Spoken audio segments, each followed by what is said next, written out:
to Learn English Talk. I'm Mia, and I'm so happy you're here today. And I'm Jake. We're so glad you joined us for another episode. Today, we're talking about something almost every English learner has felt at some point. That strange feeling of understanding English perfectly, but not being able to speak it. Oh, yes, that's such a common struggle.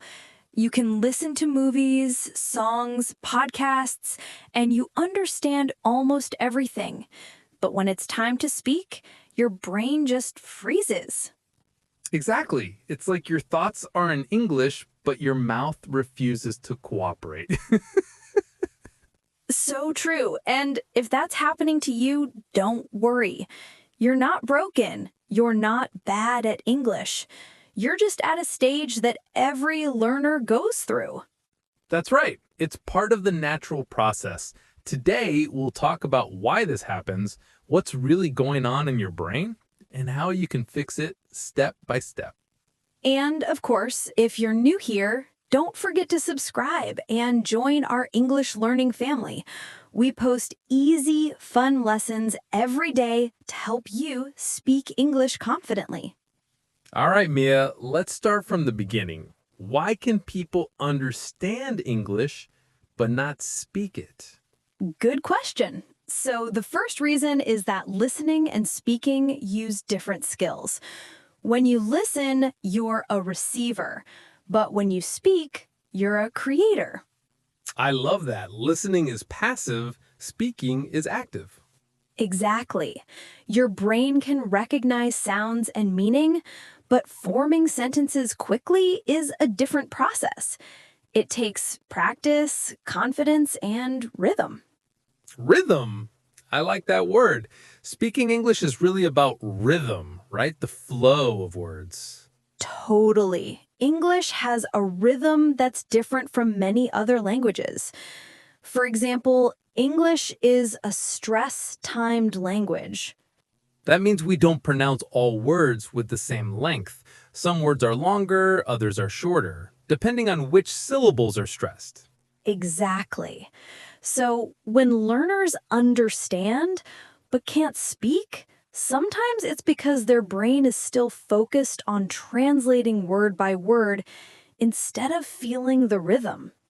Yes, that's a huge one. Translating every sentence in your head before speaking, that slows you down.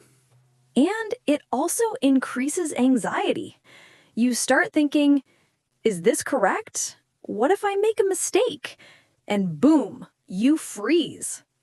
I remember when I was learning Spanish, I could understand movies and songs really well, but when I had to speak, I was like, hola? Oh my gosh, same. I studied French for years and I could read it easily. But speaking, I sounded like a broken robot. So yeah, it's not just English learners. It happens to everyone learning a new language. Absolutely. And you know what helps? Understanding what's happening inside your brain. I love where this is going. Tell us, Mia, what's happening in our brains when this happens? Okay, here's the science part. When you listen to English, your brain activates your receptive vocabulary, the words you understand. But when you speak, it needs your productive vocabulary, the words you can actually use. Ah, two different vocabularies. That makes sense. Exactly. Your receptive vocabulary is always much larger. You can understand thousands of words, but your productive one, maybe only hundreds. So the goal is to bridge that gap, right? Yes, you need to train your brain to move words from I know this to I can say this automatically. Love that. So it's all about activation. Right. Think about it like this. When you learned to drive, at first you had to think about every little move. Mirror, signal, clutch, brake. But after a few weeks, you did it automatically. Same with English. At first, your brain is trying to remember every rule, but the more you practice, the more natural it becomes. Exactly. The key is repetition and context. You can't just memorize words. You have to use them in real sentences, in real conversations. That's why listening to podcasts like this and repeating out loud is so powerful. Yes, when you repeat out loud, you're training your mouth, your tongue, your brain, everything to work together. It's muscle memory, like training for a sport. Exactly. Let's talk about another reason people understand but can't speak. Fear of making mistakes. Oh, yes, that's a big one. Perfectionism kills fluency. Can you say that again for the people in the back? Sure, perfectionism kills fluency. If you're waiting to speak perfectly, you'll never speak. That's gold. It's like kids. They don't wait until they know every grammar rule before they talk. They just talk. Exactly. They make mistakes, people correct them, they learn naturally.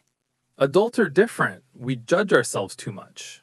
Yes, we think, oh no, I sound stupid, or they'll laugh at me. But most people won't. They'll appreciate that you're trying.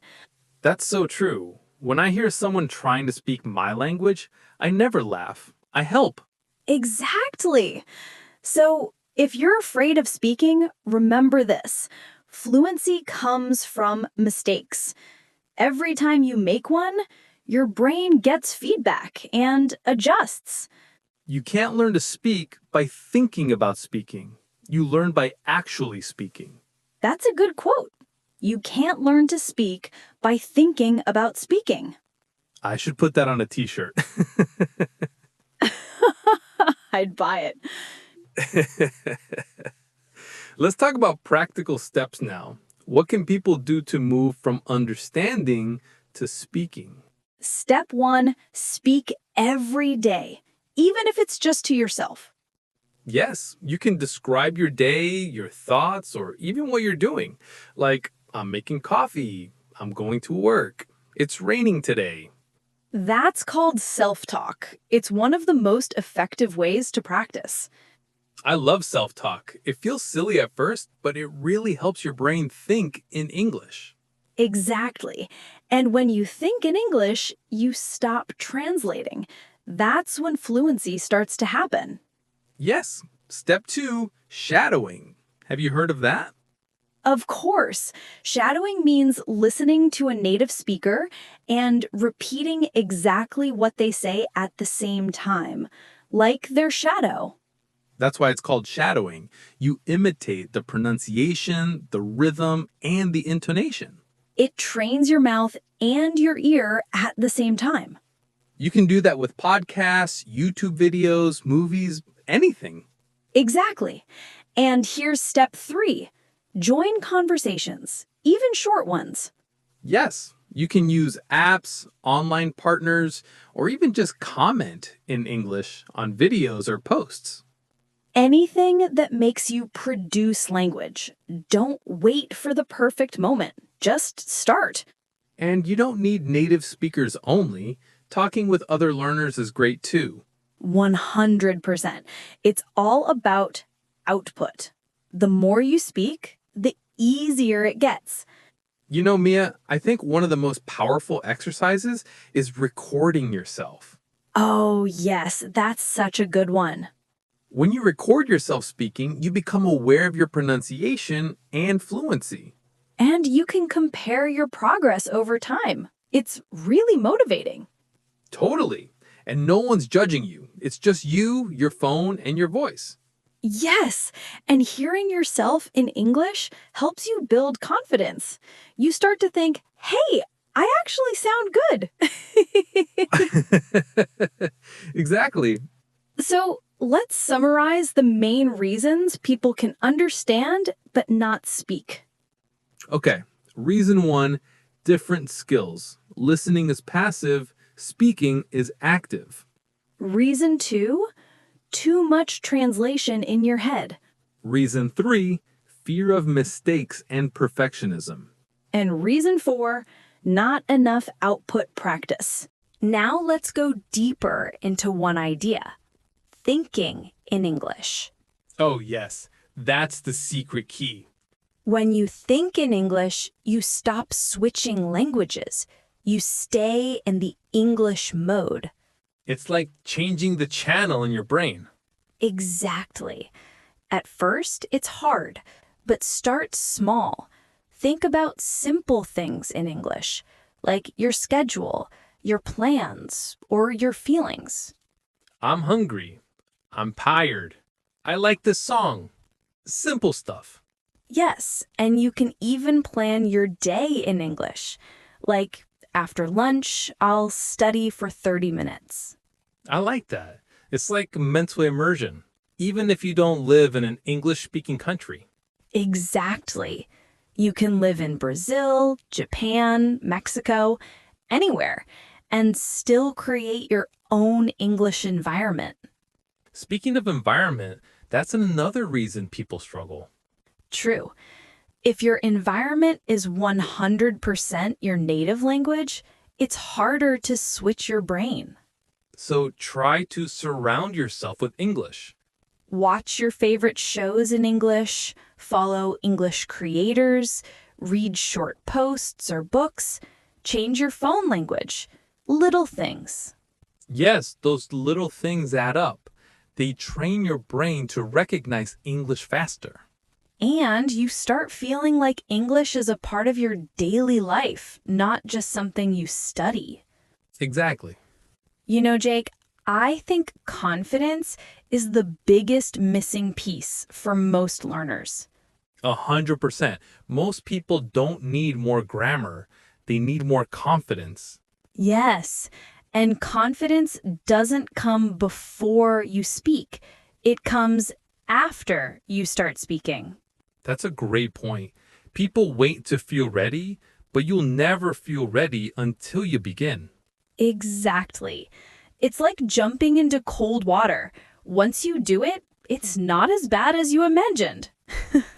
It's so true. Let's talk a bit about pronunciation, too. Sometimes people understand perfectly because they read and listen a lot, but they can't produce the sounds correctly. Oh, yes. English pronunciation can be tricky. Definitely. The sounds are not always the same as the letters. Right. Like the word thought. It looks complicated, but it's just thought. Yes, and though sounds totally different. It's like though. That's why shadowing is so powerful. You hear and repeat at the same time. Exactly. And don't worry too much about having an accent. Everyone has one. Totally. Having an accent means you speak more than one language, and that's something to be proud of. I love that. So true. All right, Mia, let's do a little practice exercise for our listeners. Good idea. Okay, everyone listening, repeat after us. We'll say some short phrases you can practice out loud. Ready? Let's go. I understand English. But I want to speak confidently. I'm learning step by step. It's okay to make mistakes. Every day, I get better. I can speak English clearly. I believe in myself. Nice.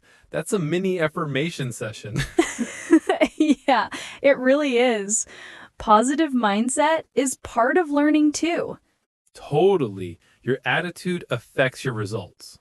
You know, sometimes people say, I understand English in my head, but my mouth doesn't move fast enough. That's such a good description. And it's because your mouth muscles are not used to the sounds yet. Exactly. So speak out loud often, even if no one is around. It's like training your muscles. Yes, muscle memory. The more you move your mouth, the easier it gets. And soon you'll notice words start coming automatically. That's when you realize, hey, I can actually speak. Yes, and it feels amazing. So, Mia, what's the final message for everyone who can understand but not speak? I'd say stop waiting for perfection. Start speaking now. That's great advice. Fluency is not about knowing every word. It's about using what you know without fear. Yes, and if you practice a little every day, your progress will surprise you. 100%.